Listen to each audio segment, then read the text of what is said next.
Alors,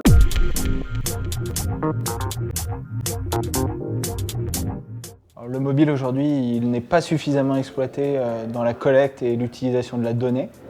On a souvent les annonceurs qui ne savent pas trop ce qui se passe au sein de leurs propres applications, qui ne sont pas capables de remonter ces données au sein de leur CRM, de prendre des décisions d'activation in-app ou hors de l'application avec de la publicité basée sur ces données.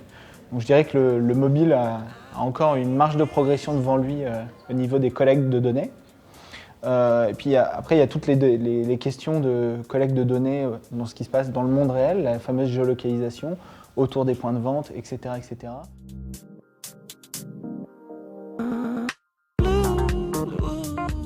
Je pense que la réponse, elle s'entend par l'utilisation qu'on a du mobile. On passe 4 ou 5 heures par jour sur notre téléphone, aux toilettes, dans la salle de bain, dans le métro, chez nous, dans le lit, au réveil, au travail, etc.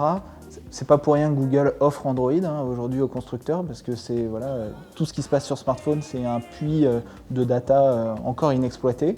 Et puis bon, moi ce qui me paraît vraiment intéressant, c'est que le mobile il est toujours dans notre poche. Donc grâce au mobile, un annonceur pourrait être capable de savoir quel trajet je fais, où est-ce que j'habite, où est-ce que je travaille. Donc à partir de là, créer des modèles autour des consommateurs et exploiter différemment les données pour personnaliser les messages publicitaires, personnaliser les parcours clients. Donc je dirais c'est vraiment l'outil ultime de collecte de données sur les consommateurs aujourd'hui, avec toutes les problématiques de vie privée que ça peut poser, et faire attention à ne pas collecter trop d'infos pour ne rien en faire derrière.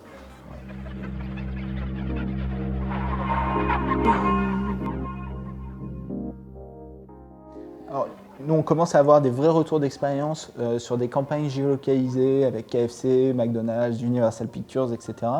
Je pense que la première marche à franchir pour les annonceurs, c'est vraiment essayer de viser des segments d'audience géolocalisés au cours de futures campagnes. Finalement, n'importe quel annonceur, il peut exploiter un segment d'audience géolocalisé. Je suis un constructeur automobile, je vais aller cibler des gens qui passent régulièrement autour de concessions. Ça pourrait commencer par là, parce que à mettre en place, ça va aller vite et les retours vont être très bons, comme nous on a pu le montrer avec nos différents clients.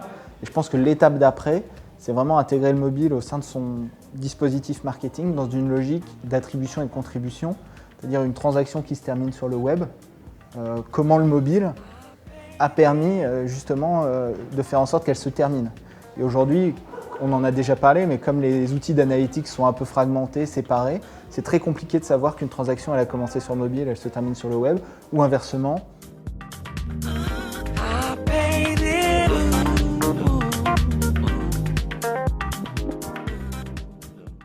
C'est sûr, je pense qu'on va de plus en plus avoir de capteurs puissants sur nous pour collecter de la donnée.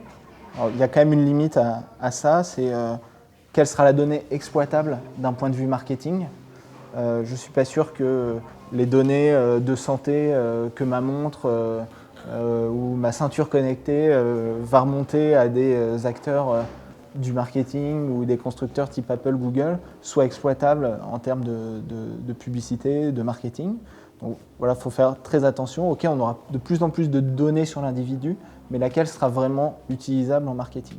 Clairement, l'ultra-personnalisation, ça devrait être la norme.